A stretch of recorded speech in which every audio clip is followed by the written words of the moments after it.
Hello मेरे प्यारे बच्चों, क्या हालचाल बच्चों। आज के वीडियो में मैं आपको ममता आपका जो चैप्टर है उसका सारांश बताने वाला हूँ।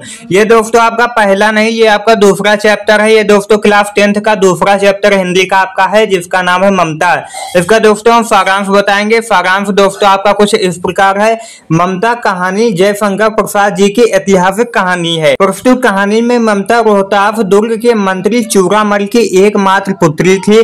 वह विधवा हो चुकी थी। वह दुर्ग के एक कमरे में रहती थी। सब सुख साधन होते हुए भी उसके लिए विधवा का दुख असहनीय था। चूड़ामल उसे प्रसन्न रखने का पूरा प्रयास करते थे। शेरशाह सूरी विभिन्न स्थानों पर विजय प्राप्त करता हुआ रोहतास दुर्ग के पास आ गया। चूड़ामल ने बहुत सा सोना रिश्वत के रूप में लेकर शेरशाह सूरी के सैनिकों के लिए दुर्ग का द्वार खोल दिया और सोना अपनी पुत्री को सौंप दिया। ममता को रिश्वत का यह सोना पसंद नहीं आया, परंतु चूड़ामल उसे उसी के पास छोड़कर चले गए।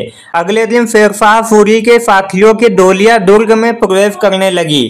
चूड़ामल ने डोलियों का आवरण हटाकर उन्हें देखना चाहा, परंतु शत्रु सैनिक इसके लिए तैयार न हुए और युद्ध छिड़ गया। इस युद्ध में चूड़ामल मारे गए। शेरशाह ने राजा रानी और कोष आदि सबको अपने अधिकार में ले लिया। ममता चुपके से कहीं खिसक गई। वह शत्रुओं से बचकर काशी के उत्तर में धर्मचक्र विहार के खंडहरों में अपनी झोपड़ी बनाकर रहने लगी। फिर दोस्तों आपका आगे बताया गया है कि एक रात को दीपक के प्रकाश में वह कुछ पढ़ रही थी। तभी एक व्यक्ति ने उसके द्वार पर आकर शरण मांगी। शरणागत की रक्षा करना अपना कर्तव्य समझकर ममता ने उसे झोपड़ी में स्थान दे दिया और स्वयं खंडहरों में रात बिताने को निकल गई। यह व्यक्ति मुगल सम्राट हुमायूं था, जो शेरशाह सूरी से डरकर भाग निकला था और उसने ममता के यहाँ शरण पाई थी। हुमायूं के सैनिक उसे ढूंढते ढूंढते झोपड़ी के पास आ गए। उसने अपने सैनिकों की सहायता से ममता को ढूंढकर कुछ इनाम देना चाहा, पर वह उन्हें न मिल पाई। यहाँ से जाते समय हुमायूं ने अपने सेनापति मिर्जा को कहा, मिर्जा मैं उस स्त्री को कुछ न दे सका। हुमायूं के सैनिक उसे ढूंढते ढूंढते झोपड़ी के पास आ गए। उसने अपने सैनिकों की सहायता से ममता को ढूंढकर कुछ इनाम देना चाहा, पर वह उन्हें न मिल पाई। यहाँ से जाते समय हुमायूं ने अपने सेनापति मिर्जा से कहा, मिर्जा मैं उस स्त्री को कुछ न दे सका, तुम उसके झोपड़ी के बदले घर बनवा देना। यह स्थान भूलना मत।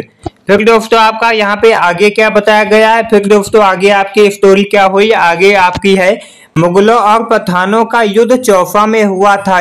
इस युद्ध को समाप्त हुए बहुत दिन बीत गए। ममता 70 वर्ष की वृद्धा हो चुकी थी। ममता रुग्ण होकर अपने झोपड़ी में पड़ी थी। रुग्ण का मतलब दोस्तों यहाँ पे रोग ग्रसित होता है। कुछ महिलाएं उसकी सेवा कर रहे थे। कुछ मुगल सैनिक झोपड़ी को खोजते हुए वहां आ पहुंचे।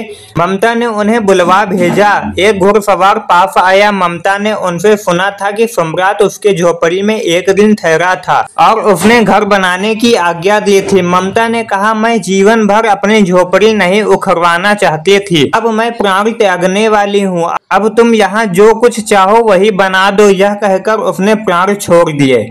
ममता की मृत्यु के बाद एक अष्टकोण मंदिर बनाया गया और उस पर लिखा गया, सातों देशों के राजा हुमायूं ने एक दिन यहाँ विश्राम किया था। उनके पुत्र अकबर ने उसकी स्मृति में यहाँ गगनचुंबी मंदिर बनवा दिया था। परंतु शोक की बात यह है दोस्तों कि ममता का उस पर कहीं नाम नहीं लिखा था।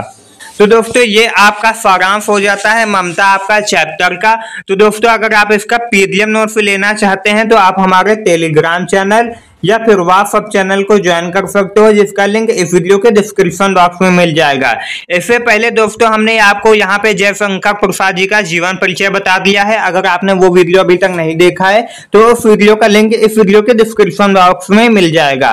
दोस्तों आप हमारे चैनल को सब्सक्राइब कर लीजिए और प्ले लिस्ट आप चेक कर लीजिएगा। हमने सभी सब्जेक्टों की प्ले लिस्ट बना दी है। तो दोस्तों आज का वीडियो आपको कैसे लगा कमेंट करके जरूर बताना। मिलते हैं एक नए वीडियो के साथ, तब तक के लिए जय हिंद, वंदे मातरम।